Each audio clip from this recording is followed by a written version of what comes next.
¿qué tal amigos, amigas? Un saludo cordial tengan a todos ustedes. Arrancamos un nuevo programa de ciclos. Muy contentos de estar acá nuevamente. Bueno, tenemos un tiempo que realmente varía mucho. Hace días estaba haciendo calor, pero ahora está haciendo bastante frío, ¿no?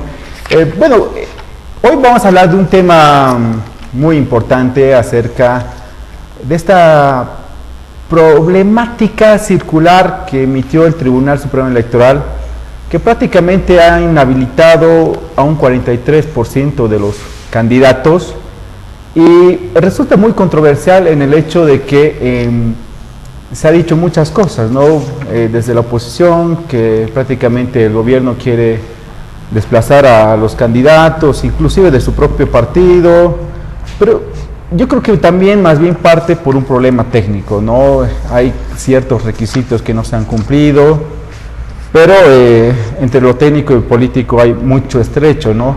Quiero dar la bienvenida acá a mi compañero Vidal. Vidal, un gusto. Vidal, que se perdió un montón de un viaje que viene recién nomás, pero que ya nos va a estar acompañando. Y él justamente analizaba esta situación en el sentido de que ha sido muy problemático, Vidal, pero lo que habría que saber ahora, si esta circular que emitió el Tribunal Supremo Electoral es constitucional o es inconstitucional. Pero para mayores datos tú seguramente nos vas a proporcionar mayor información, Vidal. Bueno, muchas gracias, Humber. Agradecer nuevamente la invitación.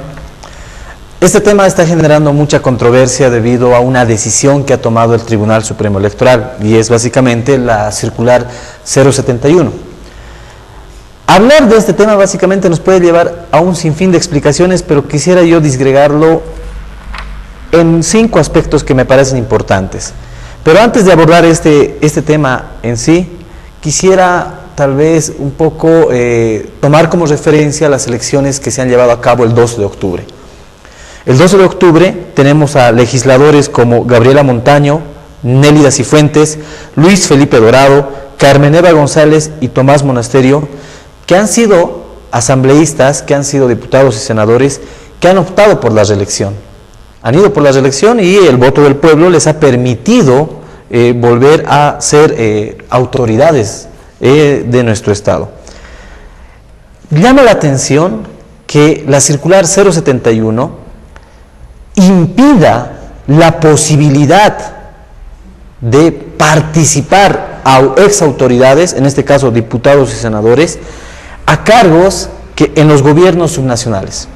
Básicamente, los cargos que se impiden en la participación de los gobiernos subnacionales son los siguientes. Se impide ser candidato para ser alcalde, para ser concejal, para ser subgobernador, para ser corregidor, ejecutivo seccional y asambleísta regional.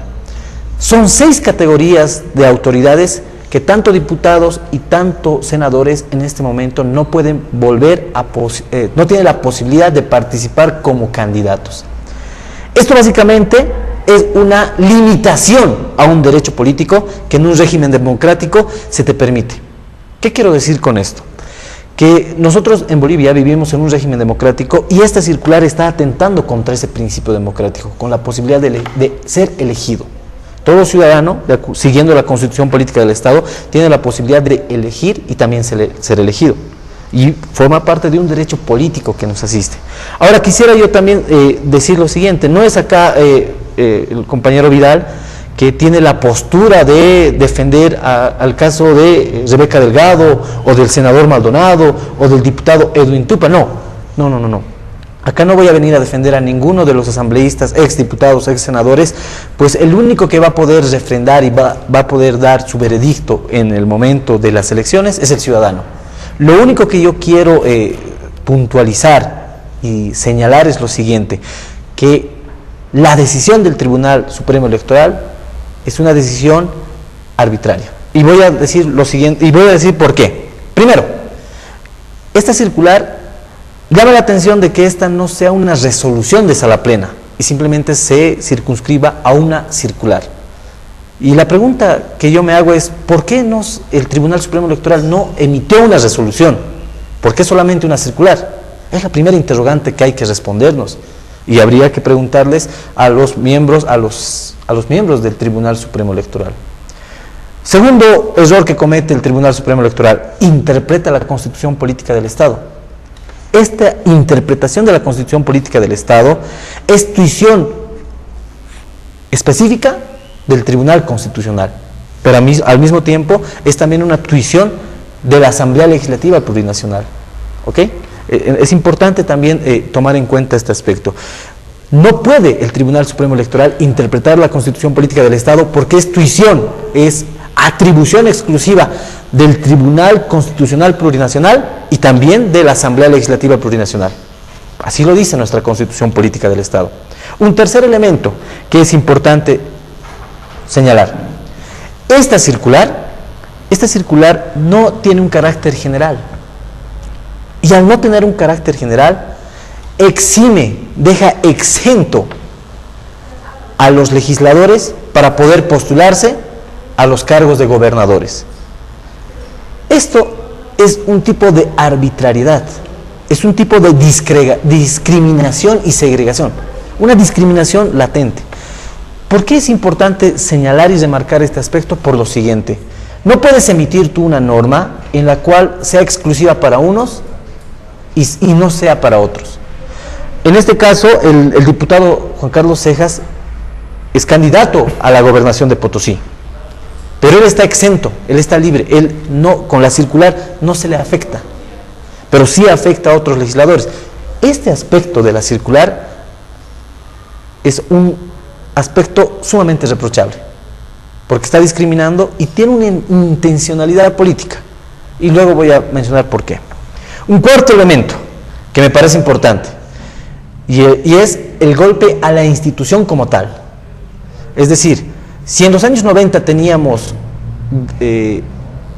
miembros de la Corte Nacional Electoral, y por sus acciones, por sus actitudes, se los catalogaba como la banda de los cuatro, actualmente la actual composición del Tribunal Supremo Electoral está cayendo en este tipo de situaciones inaceptables.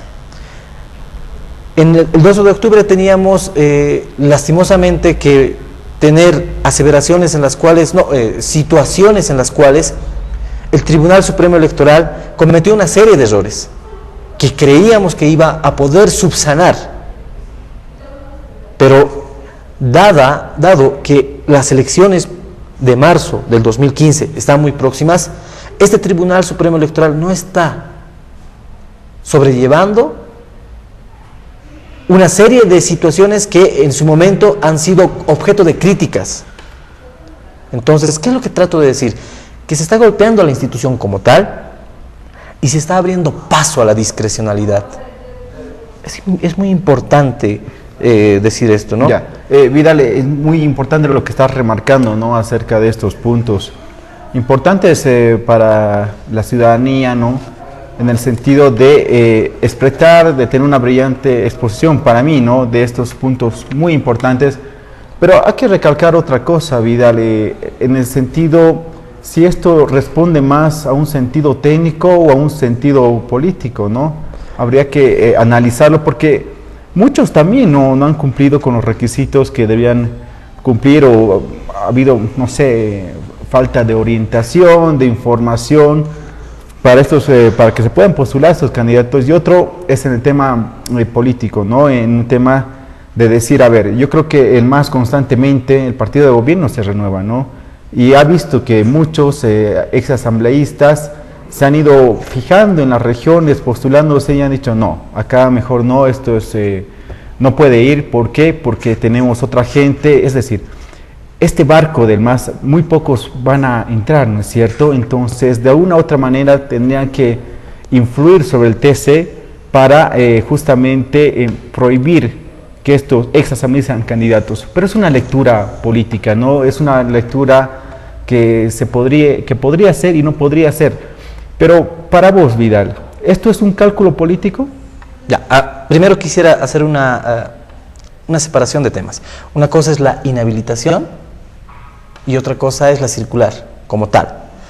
Antes de responder al tema de la inhabilitación, que es un tema que vamos a abordar, esperemos un ratito, quisiera decir algo que me parece importante. De acuerdo a la circular 071, se asienta o tiene como respaldo, cita la Constitución Política del Estado en su artículo 285, y me voy a permitir leer este artículo, el cual dice: para ser candidata o candidato a un cargo electivo de los órganos ejecutivos de los gobiernos autónomos, se requerirá cumplir con las condiciones generales de acceso al servicio público y haber residido de forma permanente al menos los 2 años inmediatamente anteriores a la elección en el departamento, región o municipio correspondiente. La circular tiene el objetivo de poder de precisar que para poder ser candidato uno tiene que cumplir esto, ¿ok? El artículo 285 de la Constitución Política del Estado.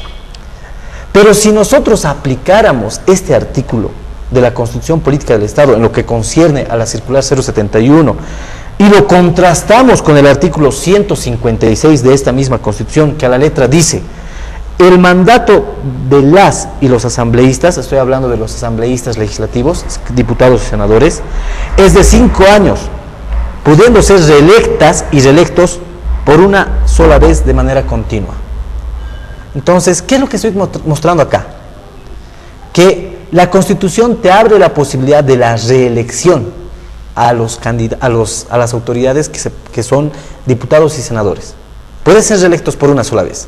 Pero imagina que esta circular se aplique de acá a 5 años. Les vas a volver a decir que, un momento, señor, usted que es del departamento de Potosí, usted que es de Pando, usted que es de Beni, no puede ir a la reelección porque usted no ha residido en su departamento. ¿Te das cuenta? Claro, claro. ¿Te das cuenta el exabrupto que se está cometiendo en este tema? Correcto. Al margen de que no se está tomando este tema con un carácter relativamente serio, es importante también mencionar que hay una contradicción. Algunos piensan que hay una contradicción en la misma Constitución Política del Estado. Te da la posibilidad de ser reelecto y al mismo tiempo te exige la residencia permanente. Ahora, el tema de la residencia permanente es un tema que también da para largo. Porque una cosa es la residencia, el domicilio legal en el cual tú resides, el cual tú estás asentado, y otra cosa es el desenvolvimiento, la labor que vayas a desempeñar. Los diputados y los senadores cumplen una función, pero su domicilio legal está en sus regiones. Correcto. Entonces, es un elemento que también hay que poner y hay que puntualizar. Claro. Es importante, ¿ok? Ya, pero ahora, yéndonos. Entonces, con todo lo que tú mencionas, Vidal, pareciera que fuera un cálculo político, entonces. Bueno, responderé a la segunda pregunta que me has mencionado, el tema de la inhabilitación, y luego vemos y ponemos en consideración si es o no es un cálculo político. Ya. Los datos que se emiten en prensa nacional es que el 43% de los candidatos inscritos está inhabilitado. De los 6.842 candidatos que se han presentado, de los 15.819 se han inhabilitado a 6.842, el 43%. Ahora, si tú revisas la historia, si tú haces una revisión hemerográfica, histórica, te vas a dar cuenta de que esto es un dato inusitado, es un dato inédito, no se tiene antecedente alguno. ¿Te das cuenta? Este es un dato que nos llama mucho la atención. Y yo esto no pasó antes. No pasó antes. Esto es algo inusitado. Ya. Y tiene 2 consecuencias. Uno, que es responsabilidad estrictamente de los candidatos, y otro aspecto que es importante mencionar y no dejar de lado, es que también forma parte de esta burocracia administrativa del aparato estatal. Porque si tú recoges las aseveraciones de los candidatos, te van a decir para el tema del REHAB, de los antecedentes penales, para el tema de la certificación de mi libreta de servicio militar y una serie de papeles que te exigen, las instituciones nos dicen que van a tardar entre 3 y 5 días, 2-5 días. Esto te desnuda un elemento que es importante en el Estado, que aún seguimos padeciendo esa burocracia pesada que no se logra resolver, y en este caso lo están viviendo en carne propia los candidatos. Entonces, es importante decir que la inhabilitación responde a 2 aspectos. Uno, responsabilidad de los propios candidatos que no han previsto los tiempos. Perfecto. Porque hay un cronograma, pero al mismo tiempo hay una carga burocrática pesada. Es importante remarcar este aspecto. Es importante. Es importante. Porque acusar simplemente que ha sido políticamente esto sería muy injusto, ¿no? Cuando en realidad ha habido responsabilidad de parte del candidato y como de la burocracia, de la parte administrativa que no puede agilizar los trámites. Sí. Pero te doy la palabra, Vidal. Ya, entonces, estos elementos me parecen importantes. A ver, de acuerdo a lo que se registra en prensa nacional, el Departamento de La Paz registra 1.859 inhabilitados. Es mucho. Mucho. Santa Cruz, 1.129. Y Cochabamba, 804. Simplemente voy a mencionar los tres datos porque en el eje, en todo el país, los datos casi varían en función de el número de asientos electorales que se están disputando. Este hecho nos, al parecer, de acuerdo a mi parecer, refleja dos situaciones. Una, que si las organizaciones políticas, si los partidos políticos no toman sus recaudos correspondientes, se corre riesgo de que estas organizaciones políticas no pugnen, no tercien en el proceso electoral del 29 de marzo para las gobernaciones y para las alcaldías, lo que les da una desventaja respecto al partido en función de gobierno. Es decir, estas organizaciones, agrupaciones ciudadanas, partidos políticos, organizaciones políticas, están en desventaja porque no tienen quizá esa consistencia, esa musculatura, esa organización que les permita subsanar el tema de los plazos, el tema de los requisitos. Y eso los pone en desventaja. Y si estas organizaciones políticas no logran subsanar estos trámites que al parecer son simplemente meramente administrativos, quedan en desventaja. ¿Cuál es la consecuencia de este primer elemento? Que si yo en este momento, vamos en el hipotético caso de que somos una agrupación ciudadana, tú eres mi candidato a alcalde o eres mi candidato a concejal y tú no has cumplido, y al margen de que, y si después de la impugnación, después de la apelación, que de acuerdo a ley tienes 3 días después de la presentación, no estás habilitado como candidato, ya tienes un serio problema en tu organización política, porque tienes que subsanar, tienes que rellenar, tienes que tener otro candidato de consenso, con representación, con trayectoria, que ocupe ese lugar. Entonces se va a dar una especie de crisis política. ¿Te das cuenta? En el caso de Rebeca Delgado, o de Edwin Tupa, o del senador Maldonado, no están habilitados como candidatos. Al margen de la presentación del amparo constitucional que los 3 candidatos han mencionado que van a presentar en las próximas horas, o que ya lo han hecho, imagina que no los habiliten. ¿Qué va a pasar con esas organizaciones políticas? Van a haber disputas internas en las cuales se van a tener que remover, se van a tener que reordenar la lista de candidatos, y eso implica una serie de divergencias, una serie de discusiones que van a alterar en cierto sentido el orden. No, eso es cierto, Vidal. Lo que lo que remarcas es muy cierto, Vidal, en el sentido de que dada la pesada administración pública, dada la pesada burocracia que existe en el país, hace que por ejemplo, estas agrupaciones ciudadanas en algún momento decaigan, ¿no?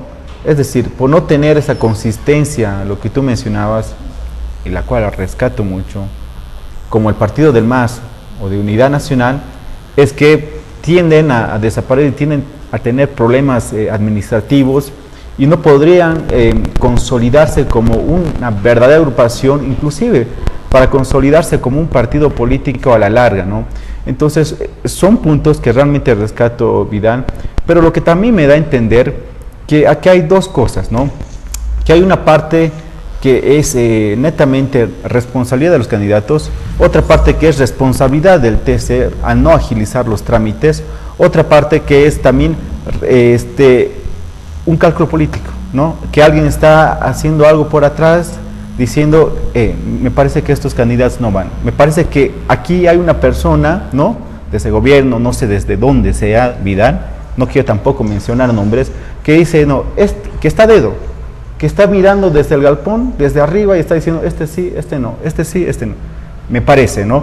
Pero vamos a continuar, amigos, amigas, con este tema tan importante, después de este corte comercial. Nuevamente estamos aquí de retorno. Bueno, quiero dar acá la bienvenida a nuestro amigo Carlos, que vino de volada y bueno, al fin está con nosotros. ¿No? ¿Cómo está el tiempo, Carlos? Caliente.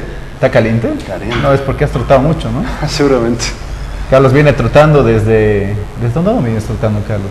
No, ya sé de dónde vivo. Estamos ante cámaras. Estás entre cámaras, ¿no?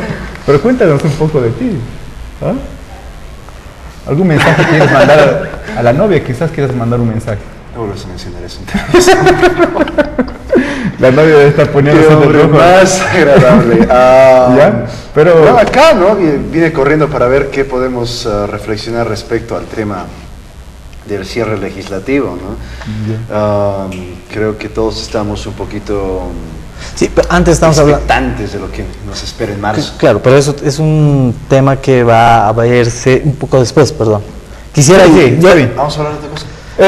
Bueno, simplemente para hacer memoria, amigos, amigas, estábamos hablando acerca de la inhabilitación de los candidatos para estas elecciones que se vienen, ¿no? en marzo. Vidal, ¿querías acotar algo? Sí, quiero cerrar la idea. La primera que he mencionado es como una premisa que digo que la inhabilitación refleja dos consecuencias. La primera que te he mencionado hace un momento, que es una desventaja de las organizaciones políticas de oposición, pues se ven en la imposibilidad de poder concretar un proyecto político de largo plazo que sea de carácter nacional y relativamente serio. Y un segundo elemento que me parece importante señalar es el de la improvisación de los candidatos que se va a ir dando. ¿Te das cuenta? Porque si tenemos en este momento la cantidad de 6.842 candidatos inhabilitados, y si estos candidatos no logran, en función de la apelación, en función de la impugnación que van a presentar en los tribunales departamentales, ser habilitados, se va a ver un tema de improvisación. ¿Ok? Entonces yo quisiera rememorar lo que he mencionado hace un momento. La circular 071, en principio, tiene 4 errores que me parecen fundamentales remarcar y señalar. El primero, quiero que quede muy claro, es una circular y no es una resolución de sala plena, lo que en cierto sentido no le da esa fuerza, no le da esa decisión que pueda tener un efecto que luego pueda tener esa calidad de no poder ser rebatida. Entonces, la primera pregunta que debemos hacernos es ¿por qué es simplemente una circular y no una resolución de sala plena? Primero. Segundo elemento, el Tribunal Supremo Electoral interpreta la Constitución Política del Estado, institución del Tribunal Constitucional Plurinacional. Tercer elemento, que me parece importante, se da un golpe a la institución como tal, a la institucionalidad como tal, y se abre paso a la discrecionalidad, porque es una decisión de carácter, es una decisión que no respeta derechos políticos, y al mismo tiempo esta consecuencia también me lleva a una cuarta conclusión, que la Asamblea Legislativa Plurinacional en sus atribuciones tiene la potestad de poder interpretar la Constitución Política del Estado. Entonces, me llama mucho la atención. A ver, te voy a leer el artículo 158 de la Constitución Política del Estado que dice: son atribuciones de la Asamblea Legislativa Plurinacional, además de las que determina esta Constitución y la ley. En su numeral tercero dice, como atribución de la Asamblea Legislativa Plurinacional, dictar las leyes, interpretarlas, derogarlas, abrogarlas y modificarlas. Pero al mismo tiempo, como te había mencionado anteriormente, el Tribunal Constitucional Plurinacional tiene la atribución de interpretar la Constitución Política del Estado. Entonces son dos instituciones del Estado que tienen esa tuición de interpretar la Constitución Política del Estado. Llama la atención de que los asambleístas, si bien han hecho declaraciones personales, no hayan tenido una sesión en la cual discutan este tema, discutir el tema de la residencia permanente. Si esto es así, entonces hay una dejadez. Pero a ver, Vidal, en eso que sea claro, el tema de esta circular fue de sorpresa, o sea, ¿en qué momento se hubiera tocado el tema de la residencia si de la noche a la mañana apareció una circular indicando que estás inhabilitado? No, pero eso viene desde el 16 de diciembre. Ahora era responsabilidad de los actuales legisladores que son candidatos impulsar interpelar, una interpelación al Tribunal Supremo Electoral para que dé explicaciones acerca de esta circular que básicamente está atentando contra derechos políticos. Entonces, la idea central que yo estoy manifestando es la siguiente: se están atentando derechos políticos, se ha tomado una decisión que no es una decisión que vaya a tener un efecto general, evidentemente, y tiene una intencionalidad política, y esa es la respuesta que quiero dar. Sí, tiene una intencionalidad política. Ya hemos avanzado. Y el mensaje que el movimiento del socialismo está dando a sus mismos militantes es el siguiente: que si no estás con el proceso de cambio, si no estás en este carro y te estás desmarcando, nosotros te vamos a cerrar la posibilidad de crecer en otras esferas y en otros ámbitos y en otros lugares donde puedas tener poder. ¿Está claramente identificado? Sí. Si tú revisas la candidatura del senador Juan Carlos Cejas para senador por Potosí, te vas a dar cuenta de que ¿cómo es posible de que a él lo habiliten y a los demás no? Si todos estaban en La Paz cumpliendo funciones. El ex viceministro de Producción, Juan Félix Cárdenas, si no me equivoco, de la misma manera. Entonces, se inhabilita a Rebeca Delgado, se inhabilita a Edwin Tupa, se inhabilita al senador Maldonado, pero los habilitas a los otros. Y es ahí donde caes en error.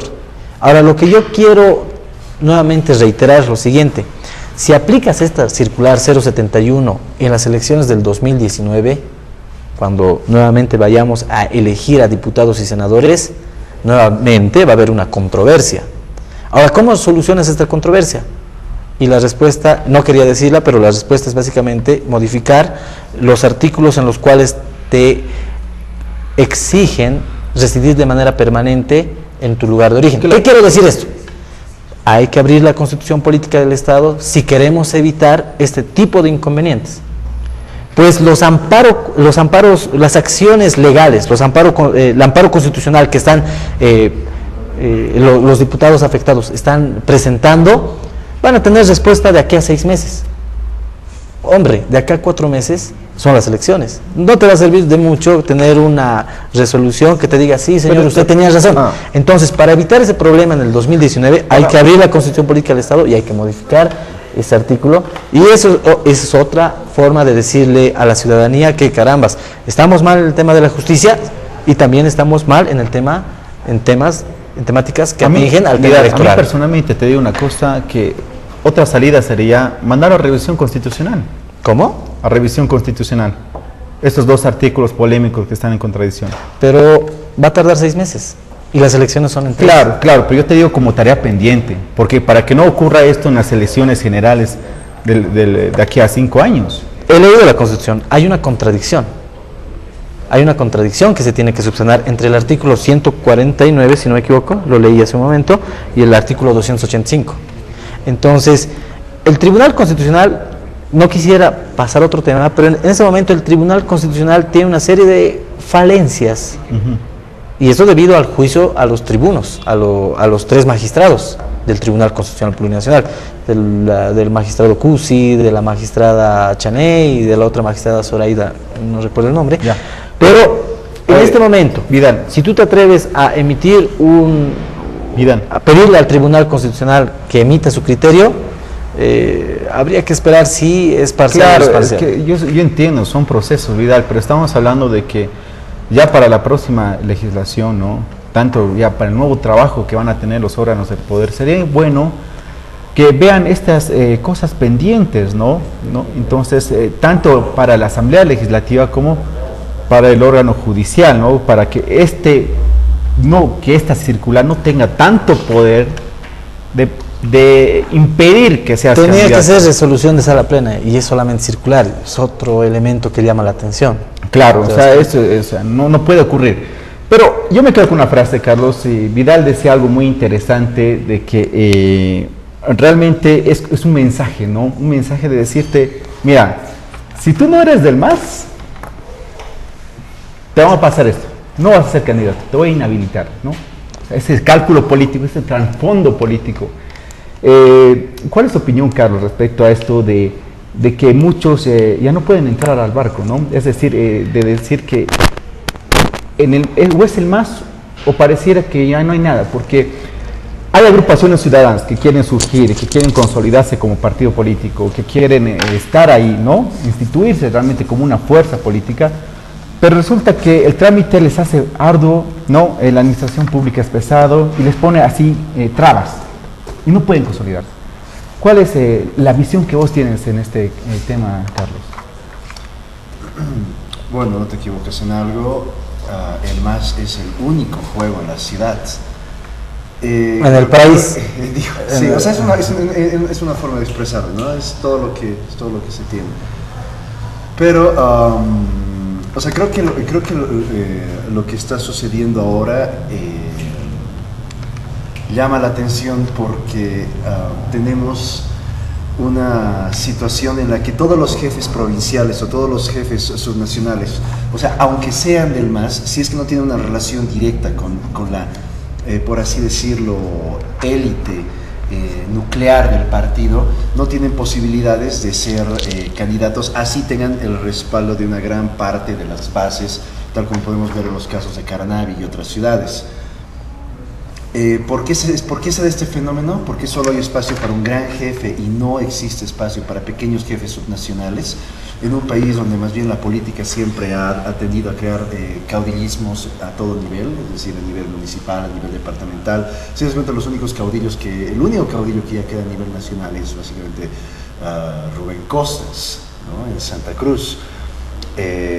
Sea a través de intervenciones, o sea, a través de derrotas electorales o otro tipo de mecanismos, todos los demás jefes subnacionales han sido totalmente derrotados en los últimos años. Entonces todo lo que nos queda es este gran jefe, el presidente Morales, en el medio de todo, un círculo, una élite política definida a su alrededor, con el cual hay que tener una relación para poder ingresar a la política subnacional. Es lo que más me llama la atención. Ahora, no he meditado mucho ese tema, pero lo que le preguntaría a Vidal es que ¿tú qué crees que se ha logrado con esta jugada política de inhabilitar a los candidatos del legislativo? ¿Qué crees que se ha logrado? Penosamente hay que manifestar lo siguiente, que líderes emergentes, liderazgos emergentes, son cercenados, así de un hachazo. Y nos quejamos de que no tenemos liderazgos en las regiones y nos quejamos de que no hay liderazgos alternativos. Si uno se pone a pensar, y coincido mucho con Carlos cuando dice que vivimos, aunque no lo dijo, pero yo quisiera mencionar esto, la cultura política en el país es una cultura política caudillista. Y si eso es así, muchos intelectuales hacen referencia de que vivimos en tiempos de un populismo secante, un populismo que tiene características como las de Juan Domingo Perón, que tiene características como las de Kirchner, o también catalogan como populismo a Correa, Rafael Correa, y también mencionaron eso con Hugo Chávez.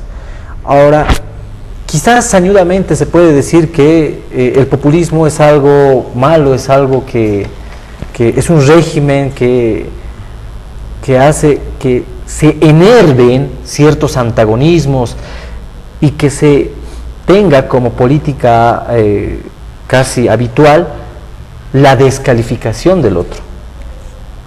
Pero eso es un rol que se ejecuta con la oposición. Si tú tomas una decisión en la cual estás cercenando a tus propios liderazgos, y en la cual tienes una decisión discrecional en la selección de candidatos, ya no solamente tienes una postura hacia el oponente, hacia el adversario, sino tienes una posición respecto a tu propia organización. ¿Qué es lo que trato de decir? Que el discurso populista es un discurso que a través del caudillismo, que te descalifica como oponente y como adversario, pero al mismo tiempo estamos notando de que esta decisión, una de las consecuencias nefastas, creo yo, es que estás dejando sin la posibilidad de liderazgos emergentes a futuro. ¿Te das cuenta? Tienes una actitud contra el oponente, pero también tienes una actitud contra ti mismo. Y la consecuencia de esto es que vamos a tener a un liderazgo fuerte a nivel nacional como el que tenemos ahora, como es Evo Morales, incuestionable, incontrastable, pero no vas a poder tener alternativas. No, y sabes que yo te digo una Y cosa. voy a reiterar lo que he dicho hace un momento. Es una idea nueva, y quiero que quede bien claro. Como líder, como caudillo, como proyecto de poder, tienes una actitud frente a la oposición, pero también tienes una actitud dentro tuyo, como organización. No. Y la inhabilitación de los candidatos hace que se improvisen nuevos actores políticos. Ya, pero Ahora, ¿tú crees que eso es saludable, no es saludable? Eso es cuestionable, ¿no? Sí, sí. No, yo te decía que hay un plan acá en todo esto, ¿no? Hay un plan estratégico de justamente de evitar que nuevos liderazgos emerjan, ¿no? Pero no solamente pasa esto en el lado de la oposición, sino en el propio seno del MAS. Es decir, en las filas del MAS no visualizamos a gente nueva aparte de Evo Morales, ¿no? Es decir, no hay una generación de cuadros de todo, en todo aquello. No, pero y además de eso, Vidal, de que vemos que hay algunos que sí se les ha posibilitado ser candidatos, ¿no? No hubo trabas, pero algunos del partido de gobierno que han tenido respaldo popular, ¿no? Que han salido orgánicamente de las bases sociales, ¿no? No han podido ser candidatos, no han podido, y pasa esto porque en el hecho de que hay una disputa, y no hay una disputa entre yo, organización social, y tú, Evo Morales, pero al final el jefe, el gobierno, es el que decide quién va a ser el candidato y quién no va a ser, ¿no? Y hay medidas, ¿no? O sea, hay una medida. La medida del circular y otra medida de decirte, ¿sabes qué, hermano? Detrás de cámara te dice, ¿sabes qué? Vos no puedes ser candidato. No puedes ser candidato, listo. Entonces hay una decisión, pareciera más unidireccional que más consensuada. O sea, se impone la unidireccional de una determinada decisión en desmedro del consenso, ¿no? Entonces hay maneras de evitar, hay formas de evitar quiénes son candidatos y quiénes no lo son, ¿no? Y lamentablemente esto ha sido así. Entonces me parece importante tocar estos temas y simplemente antes de Vidal voy a ir a una pausa. Vamos a una pausa y estamos de retorno. Bien, amigos, amigas, estamos nuevamente de retorno. Bueno, justamente estábamos hablando de esa problemática circular que ha emitido el Tribunal Supremo Electoral, que ha habido varios aspectos, ¿no? Hemos hablado de temas técnicos, de temas políticos, hemos hablado del problema de que no se está llevando a bien esto, ¿no? Y de que alguna u otra manera está imposibilitando que nuevos liderazgos surjan, ¿no? Pero ya en la última prácticamente fase del programa, vamos a irnos a las conclusiones. Quiero dar el espacio para dar las conclusiones de manera concreta a Carlos. Las conclusiones, ¿cómo ves este tema, Carlitos, que ha sido muy polémico, ¿no? No solamente en esta semana, sino que ha sido desde las anteriores semanas? ¿Cómo has visto este tema que realmente ha perjudicado a muchos? Bueno, me gustaría cerrar el tema con una pregunta a Vidal y un comentario. Hay un estudio de un politólogo boliviano estadounidense llamado Miguel Centellas que básicamente sostiene que entre todos los parlamentos de Bolivia, desde los años 80 más o menos, desde 1982 hasta el 2005, la tasa de retorno de los legisladores de un periodo legislativo a otro es una de las más bajas en toda Latinoamérica, lo cual refleja muchas cosas, ¿no? Un bajo nivel de institucionalización en el Parlamento, un bajo nivel de profesionalización, es decir, los legisladores están cambiando constantemente y constantemente tienen que estar aprendiendo las reglas del juego de básicamente toda la gestión legislativa. Y con lo que ha decidido el Tribunal Supremo Electoral, básicamente todo es cortado un circuito, porque al menos, aunque estos legisladores no pasaban de un periodo legislativo a otro directamente, desde 1994 tuvieron la posibilidad de de migrar su carrera política del espacio legislativo nacional al espacio subnacional, donde tenían mayor autonomía, sí, donde su área de su rango de movilidad respecto al gobierno central, respecto al partido al que pertenecía, se hacía mucho más laxo porque tenían un elemento clave, un presupuesto que manejar en los gobiernos municipales, ¿no? Y con el incremento de número de municipios que tenemos, la profundización de la descentralización que tenemos con nuevos niveles como autonomías indígenas y las autonomías departamentales, mi pregunta es ahora, ¿qué van a hacer todos estos políticos que van a salir de ese legislativo? ¿A qué se van a dedicar? Sé que te estoy pidiendo que hagas de oráculo, pero seguramente tienes algo muy interesante que decir. O sea, hemos cortado un circuito, ¿no es cierto? Hemos cortado un circuito que llevaba de la política subnacional a la política nacional y viceversa. No sé qué piensas. Bueno, es importante lo que mencionas y quizás refuerce lo que mencioné a lo largo del programa, pero la nueva consideración en función de lo que has vertido es la siguiente. ¿Cuál va a ser o cuál es la consecuencia de esta tasa de retorno baja en el Parlamento de aquellos diputados y senadores que han cumplido funciones como autoridades? ¿Cuál es la consecuencia? ¿Qué van a hacer? Primero, ¿cuál es la consecuencia? Luego, ¿qué van a hacer? La consecuencia, creo yo, es que algo positivo podría decirse es que se abre paso a nuevos actores políticos en la palestra nacional. Es decir, hay nuevos actores que tienen la posibilidad de ser partícipes y ser constructores de las leyes en este país. Es algo positivo. Lo negativo es que la constante renovación de los asientos de los parlamentarios, de los legisladores, abre paso a un constante aprendizaje en ciernes. Es decir, tienes que estar aprendiendo desde cero. O sea, es un constante aprendizaje que muchas veces cuesta mucho, ¿no? La consecuencia de esto, ¿sabes cuál es? Que vamos, y lo hemos visto, ¿no? Tenemos una asamblea legislativa con muy poco debate, con muy poca capacidad de abordar los temas de interés nacional con esa exquisitez, con esa pericia. Y por ende tenemos leyes que muchas veces o pueden caer en la contradicción, en la redundancia, o son leyes que no se pueden siquiera aplicar. ¿Qué van a hacer?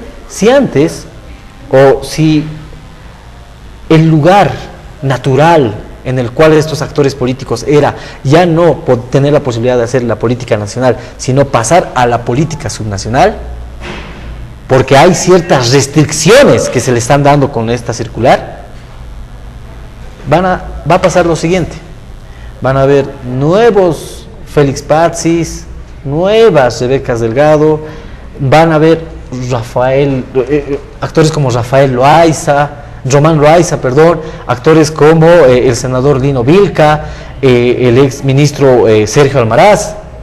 Si a mí me está cerrando la posibilidad de poder contribuir a mi país como actor político, ya no a nivel nacional, sino en la escala subnacional, lo natural es que ellos van a buscar alternativas en fuerzas de oposición que les den paso a poder realizar estas actividades que el propio partido les ha cerrado. Entonces, voy a cerrar con lo siguiente. Hay liderazgos que se están cercenando. Bueno, mírale, un momento. Hay liderazgos que se están cercenando y la consecuencia lógica es que vamos a tener una diáspora, una dispersión del mismo movimiento al socialismo en la construcción de otras fuerzas políticas en búsqueda del poder. Simple. Bueno, bien amigos, amigas, ya nos fue el tiempo, simplemente agradecerles. Bueno, ustedes ya han visto lo que hemos hablado, hemos tocado, constantes, ¿no? Simplemente para concluir esto en dos puntualizaciones. Primero, de que MAS es un partido de constante renovación, pero siempre bajo la figura del presidente Evo Morales. Segundo, que hay liderazgos, pero simplemente es que parece que se lo está cortando y no se le está permitiendo surgir o ir a avanzar más allá. Simplemente eso, gracias por su atención, hasta el próximo programa. Era era necesario que hagas eso. No. Pero